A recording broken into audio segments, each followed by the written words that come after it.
Dober dan, od srede do srede začenjava cikel 2025. Včeraj si v književnih listih objavil predstavitev knjige Janisa Varufakisa, ki govori o tehnofeudalizmu.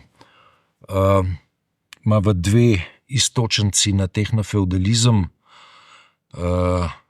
Pravkaršnja odločitev šefa Mete Facebooka, da ne bodo več urejali, editirali vsebin objavljenih na Facebooku pod pretvezo boja proti cenzuri.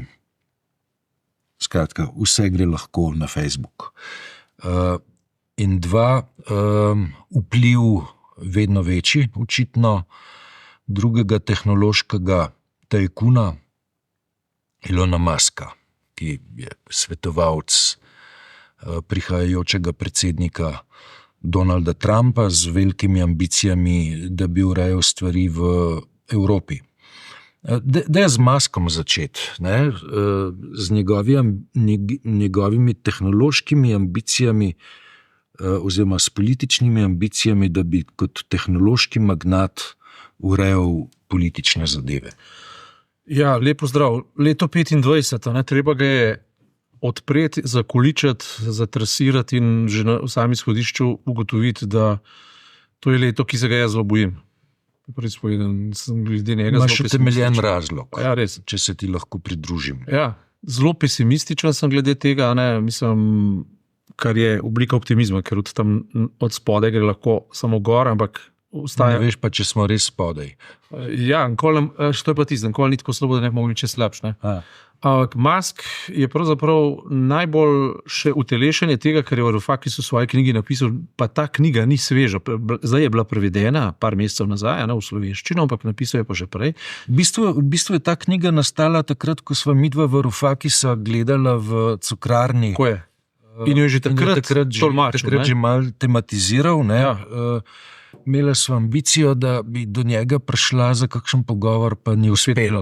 To so tiste zoprne stvari, ki jih jaz nikoli ne maram, ki se pa nekam za 5 minut noter, ne gre, ampak knjiga pa Varufakis, bom se vrnil na temu, ne bom zgubil nitke, ampak Varufakis pa Žižek sta nek tandem, tudi zdaj nastopata v teh videih, zelo produktivno in tako naprej, in Varufakis je zelo podobno kot Žižek nastopač, če tako rečem, ne v slabem, v dobrem, ampak duhoviči, se zakaja nekaj in potem Žižka na pol žali, on njega nazaj, hkrati se pa neizmerno spoštujete, ampak ultimativno za njunim nastopaštvom so pa smrtno resne teme in izredno pronicljive misli. In koncizna teorija. Strašno koncizna teorija. In ta knjiga, mladinska knjiga je pač izdala, to izraža. In zdaj se v letu 25 v izjavah Elona Muska, s tem, ko poskuša šefa AFD-ja pripeljati v svoj intervju in zraven pove, da je on lastnik tega in da hkrati, da Zuckerberg reče, da cenzure pa ne bo več, da bi ugajal pač Trumpu, ki je sam po sebi, tle imaš vsaj dva za Zuckerberga ali Zuckerberga, kako že rečejo, ne vem, ampak vsaj za dva imaš, tako kot je lepo povedal naš cenjeni kolega Miheljak, psihopata, mislim, on je klinični psiholog, tudi kvalificirano lahko pove, če tako rečem, ki dva dezinhibirana človeka, ki pa obvladujeta dobršen del kapitala in sveta ali pa nečesa, kar je povezano z kapitalom in močjo. Sprav predsednik Združene države Amerike in najbogatejši človek na svetu. Ja, pa dodajmo še Zuckerberga. Ja, jaz ne vem, kakšen je on osebnostno drugače. On je do zdaj imel celo... A si gledal film The Social Network? Ni šlo, nisem... Tis film o njegovem liku, pove kar precej. Vse tri film je naredil pač en najbolj pronicljivih režiserjev, Fincher, ki razume psihologijo, s tem, da pač Fincher v filmu zaznava nastavke iz začetka karijere ustanovitelja Facebooka. Ko je izrisal svoje kolege. Je dečko, ki je zabaven, ki pa ima svoje mračne plati. Tako, ja. No in Varufakis pokaže na to, kako je kapitalizem postavil vse pogoje, da je uničil kapitalizem, se pravi samega sebe, in pogoji, ki so nekoč pripeljali kapitalizem iz feudalizma, se pravi iz feudalnega družbenega reda, ne, so zdaj natanko pogoji, ki vzpostavljajo nov feudalizem, nov feudalni red, to je njegova osrednja teza, ki pa gre skozi rentno logiko, skozi rentništvo, in rentništvo je sploh postavljena zelo zanimiva zadevščina, tudi v Sloveniji, vsi bi imeli stanovanja, pa rente pobirali, vsi bi imeli koncesije, pa rente pobirali, se pravi v bistvu fertik del in je naprej denar, če tako rečemo, ne, brez enega dela. In ta oblakovni, ali on pravi kapitalizem, se pravi Varoufakis kot oblakilizem, ne, ker v oblakih internetnih deluje ta nova zemlja, ki je sprivatizirana, kajti v Angliji se je v bistvu družba začela premikati v vulgaren kapitalizem v tistem trenutku, ko so skupno zemljo začeli privatizirati. Ta skupna zemlja zdaj je internet in ta internet se zdaj začenja privatizirati. In vsi drugi segmenti se začenjajo privatizirati. Ne. In leto 25 na veliko odpira zdaj to globoko rano, ki je seveda opremljena tudi za vojnami in pa predvsem za globalnim spopadom zdaj že dveh ekskluzivnih velesil Amerike in Kitajske in predvsem ameriške agonije, ki jo pooseblja Donald Trump, kako sešiti štiroglato kroglo. Ta štiriglata krogla po Varoufakisu se pa imenuje, kako ohraniti močen dolar, hkrati pa stimulirati izvoz in hkrati ob vseh teh parametrih ne razočarati najbogatejšega sloja gazilionerjev, bilionarjev in tako naprej. Ne? Ja. In to je dobesedno štiriglata krogla. Ne? Če ti hočeš ohraniti močen dolar nasproti jenu, ne? To pomeni, da boš destimuliral gospodarstvo, če pa ti stimuliraš gospodarstvo, bo pa avtomatično dolar moral padati zato, da bo dobil svoj gazeli pohod, ne, da bo lahko se sprehajal po svetu. Eno ali drugo se izključuje in dominacija ameriškega dolarja ne pomeni potem pa vzpodbujanje dominacije gospodarstva. In kaj se je zgodilo? Ne? Če vzamemo zdaj, moramo pa kulturološki vidik še vzeti v obzir. Ne? Ampak Varoufakis zelo dobro pove, da že v času vietnamske vojne, ko se je zgodil prvi tovrstni efekt, zdaj se pač samo ponavlja, je bilo to, ne? Da so z izredno dragim financiranjem kapitala in pa predvsem vojne v tistem času, ne? V bistvu razsedljali ameriški delovski razred. Skratka, ljudi so osiromašili. Kot so danes Američani siromašni, niso bili še nikoli. Dobesedno nikoli. Zato so pa populista volili. Ne? Ampak v trenutku, ko ti nekoga siromašiš, ne, moš narediti pa pogodbo z hudičem, ki jo narediš pač na tak način, da greš v Azijo, v tedanjem primeru na Japonsko, ne, in rečeš, zdaj bomo pa in v Evropo, v tem primeru je bila to Nemčija, zapravo Nemčija in Japonska, dve, ki sta izgubili drugo svetovno vojno, hkrati dobile neverjetne stimulacije za to, da so zagnali svojo lastno industrijo in so jim odprli vrata, da so njihove izdelke, avtomobilske naprimer in vse druge, recimo Japonci, fotoaparati, ta tehnologija, fina tehnologija, ne, z izredno sprejemljivimi cenami, ne, se jim odprli vrata, da se lahko prodajajo v Združenih državah Amerike in po celem svetu, zahodnem svetu, in s tem v bistvu umetno zvišaš standard. Kupno moč so dvignili, zato ker so lahko dobro stvar in, kar je najboljše, celo boljšo stvar kot je ameriška, se pravi, japonski in nemški avto sta bila boljša od ameriškega, pa pol cenejša. Ne? Zdaj, ampak v zameno, ne, so pa oni svoje kapitalske dobičke morali plasirati na Wall Street, pa v ameriške centralno banko in ohranjati primat dolarja. Ne. Zdaj se pa dogaja nekaj podobnega v tihem dogovoru, to je tako imenovani dark deal, ne, on pravi Varoufakis, ne, z Kitajsko, s tem, da ne, Kitajci ne, pa ne bodo pripravljeni več narediti to, kar so Japonci naredili, namreč podrediti se diktatu Amerike, ampak bodo preprosto vztrajali na neki svoji poziciji. Še vedno oni transportirajo in izvažajo v Ameriko, ne? Ampak in so tudi dejansko sprejeli deal, da morajo tam investirati v finančni sektor, v nepremičninski sektor, zavarovalniški sektor in podobne stvari. Ne? Ampak ne bodo se pa podredili ameriškemu, se pravi Trumpovemu diktatu, da bodo šli šivati štiroglato kuglo. Da bodo na eni strani svoj del dark deala ali dogovora se držali, na drugi strani pa Američani ne. Tega pa Kitajci ne bodo naredili. Zakaj pravi Varoufakis? To ni v tej knjigi, to sem en poseben posnetek gledal, zato ker Kitajci niso Japonci. Prvo, ker niso vojne z njimi izgubili, niso podrejeni, zadosti veliki so in imajo preprosto zadost izredno močne tehnologije jutrišnjega dne. Ne? In seveda, kaj to vzbuja na drugi strani? Ne? Na drugi strani vzbuja dva učinka. Prvo, kar je, do neomejene mere, recimo tipičen primer sta Musk pa Trump, vzpodbuja učinke narcisistične kulture. To so ljudje, ki so popolnoma nekultivirani. Trump je popolnoma dezinhibiran. Musk je popolnoma dezinhibiran. Ko skakla po odru, oprosti izrazu, če se smem vulgarno izraziti, deluje kot opica, ki skače v cirkusu. In to je, ljudje, ki so sicer vejo, kaj je do neke mere disciplina, do neke mere so marljivi in inovativni in tako naprej. Od tam naprej je pa v bistvu ogroževalci civilizacije, take kot je bila. In prva žrtev tega je Evropa, ki je v bistvu postavljala standarde civilizacije. In vsi mi bomo s tem... Torej pritisk na nemško politično sceno, Seveda. Na britansko politično sceno. Na celo Evropo. Evropa je že odpisana. In spet, če se vrnem na Varoufakisa, pa ne na knjigo, ampak na njegov zadnji poziv, ko reče, tako naredi tak levičarski pozdrav, pa reče carpe diem, se pravi cilja pa na diem 25, se pravi na njegovo stranko.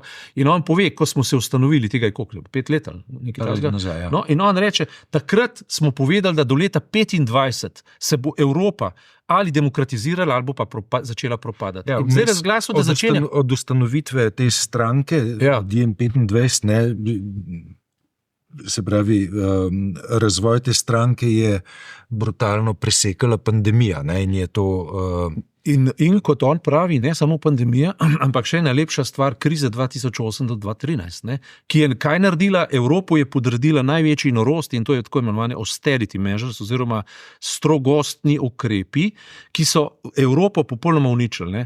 Zlasti pa Grčijo. Grčijo so čist zatrli, ampak Evropa sama je šla v nek krč, ki je v bistvu ljudem pobrala prihranke, spravila jih je v defenziven položaj, v ogrožujoče položaje. Medtem je, če se spomniš, so v Ameriki pospeševali porabo. Oni so zaganjali porabo. In so imeli tako imenovani helikopterski denar. Tako.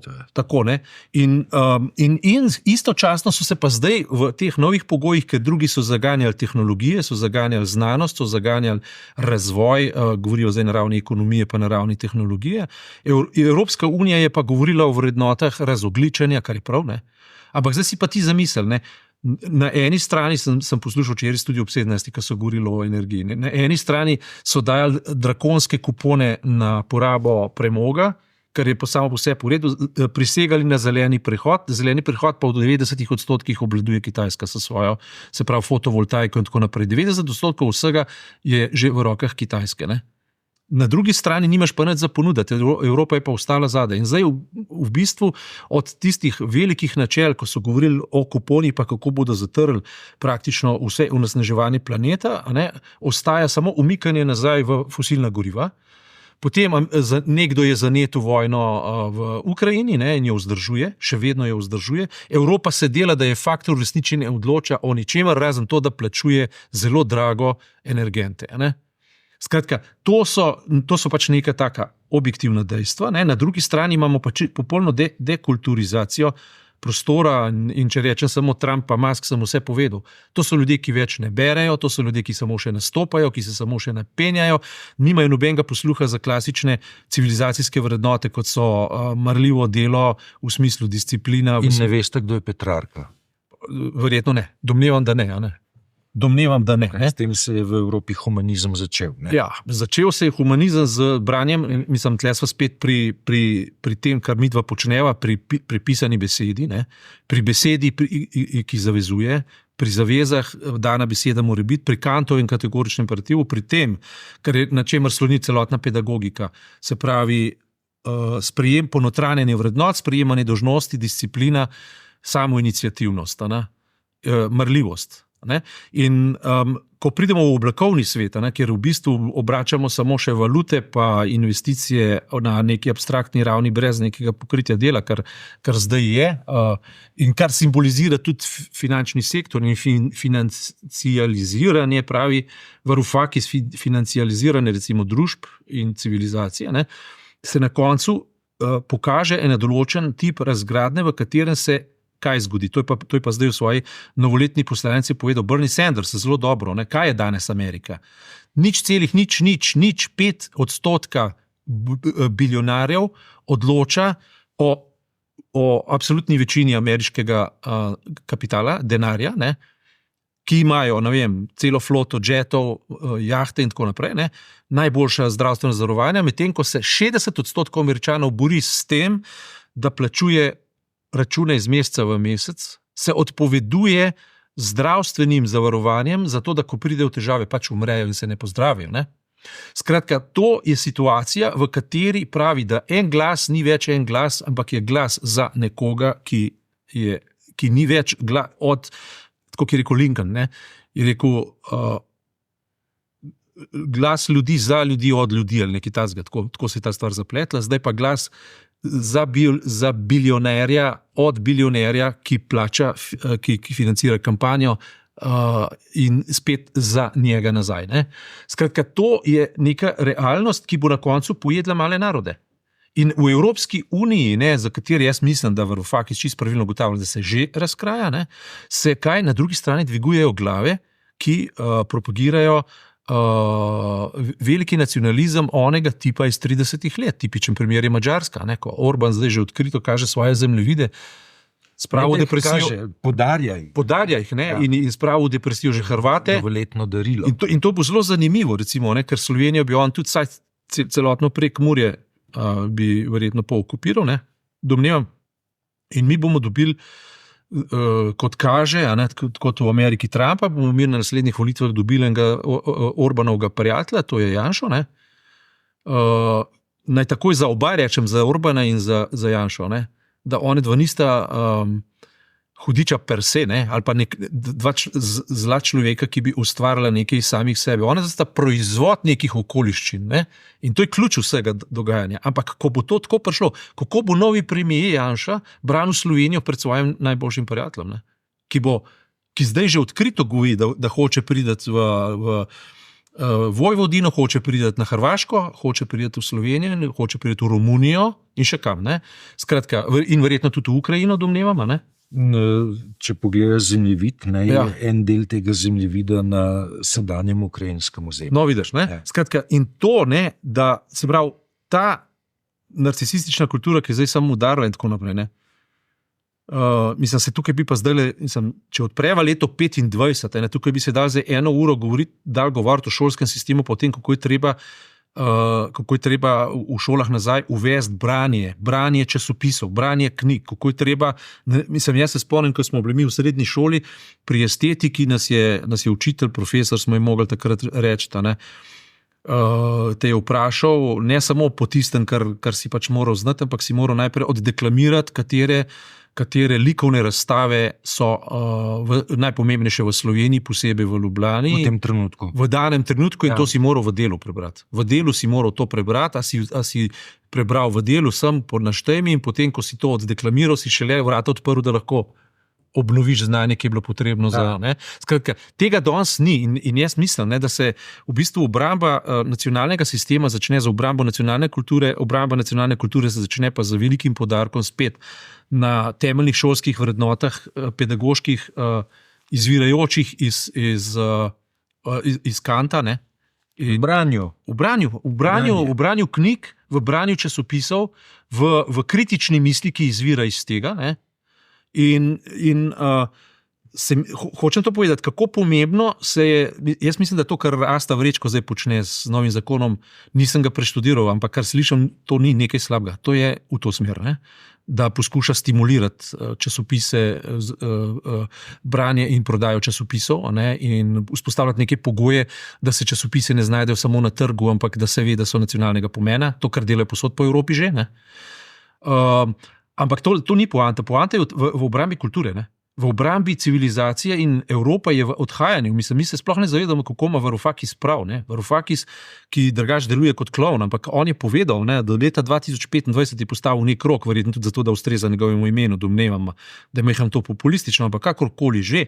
Evropa, ki je izgubila smisel za demokracijo, vlaga pa neskončne sredstva, ki jih, kot on pravi, mimogrede sploh nima, ne, v oboroževanje, v donacije Ukrajini, v dobavljanje orožja celo Izraelu, v obnavljanje starega orožarske zalog, ne, in tako naprej v Evropi. Bi še eno stvar povedal, ne? Kapital, ki je v Evropi, se prav tako kot kitajski kapital seli na Wall Street. Ja, to pa je. Se ne vrti v Evropi, se seli na Wall Street. Ja, ampak to ni nujno slabo v luči dejstva, da je kapital vir problema, ne? Ki proizvaja na koncu popolno neenakost. Mislim, ni dobro, ni pa slabo. Smo v neki realnosti, ki je ambivalentna. Ne? Problem je preprosto v tem, da Evropa, če je Evropa vrednota, ne? Mislim, zdaj pogledaj, se pravim, Evropa je nastala kot ekonomsko-gospodarski projekt, združujoč določene nacije, države kot skupnost jekla in premoga. Ne? To so zdaj že obsoletne kategorije. Ne? Jeklo in premog niso več kategorije, ki bi združevale neke regije ali pa celo vzpostavljale na humanistični tradiciji Evropo. Ne? Danes imaš, še posebej Evropa sama razlaga, ne, da je zeleni prehod faktor, obnovljivi viri so faktor in tako naprej. Premog ni več dovoljen, ne, pri jeklu bo vprašanje, kaj bo. Ne. Ampak morala bo pa izumiti nek vrednostni algoritem, ki jo bo na novo vzpostavil. Ona mu na novo more vzpostaviti vrednote in na novo more vzpostaviti sistem funkcioniranja. Jaz se dobro spomnim leto v 90-ih letih, ki je France Bučar te stvari še govoril, ki je bil predsednik panevropskega gibanja, ne? In je imel tesne stike z Ottom von Habsburgom. Ne? Jaz sem še enkrat z njim šel, pa sem z Ottom von Habsburgom v Strasbourgu intervju delal in se spomnim. Ne? Unity in diversity, je rekel Otto von Habsburg. Bučar je pa takrat povedal, ne, da to mora biti zgrajeno na izkušnjah, na slabih izkušnjah Habsburške monarhije. Ker ko je enkrat Habsburška monarhija postala ječa narodov, ne pa več skupnost narodov, je začela propadati. In z Evropsko unijo je rekel, se bo zgodilo natanko isto, ali po naše rečeno, če postane novi Beograd, bo začela razpadati. Jaz se spomnim, kako je on to takrat dobro izpostavil. In vse to se zdaj dogaja, dejansko. Zanimivo pa je to, da se to ne dogaja prav iz Evropskega centra, iz Brusla ali pa iz Pariza ali pa iz Berlina, ampak se dogaja iz Washingtona, ne? Začetek tega razkroja in te logike. Ne? Iz Floride. Ja, do zdaj ne, zdaj pa toliko bolj. Ampak problem je v tem, da kar Amerika kihne, Evropa še preden reče, čas so rekli, veš, za časa Inocenca III., ki je bilo papeštvo na vrhuncu, so rekli, če papež kihne cel svet, reče, Bog pomaga. Ne. Zdaj pa to rečejo, ko kihne Trump. Ne. In že vnaprej začnejo, recimo Ursula von der Leyen, že vnaprej začnejo gibati, kaj je treba narediti, da bo Ameriki všeč. Ne. Danes je formula o tem, da se Ameriki upreš, ne da si ji všeč zaradi tega, ker če si ji všeč. Kaj je danes Trump naredil? Danes so bili vsi mediji polni teh njegovih norih idej, da bo Grenlandijo okupiral, če potrebno tudi vojaško, da bo Kanado priključil kot, ne vem, 51 ali kjero državo Ameriki, da bo Mehiški zaliv razglasil za ameriški zaliv in da bo Panamo ponacionaliziral, ne, panamski prekop. Ne. Mislim, to so pa resne stvari. Ne. To so pa resne stvari za, a veš, mogoče so preveč nore, da bi lahko uspeli, mogoče je to dobro. Ne. A veš, za dan smo v konc, naslednji teden že veva, o čem se pogovarjava se o genocidu. Zveni sodobno, ampak ima ta pojav svojo tradicijo. Pred 30 leti se je v Evropi genocid ponovil in temu bova namenila pozornost. Hvala za to. Kje jo bova namenila?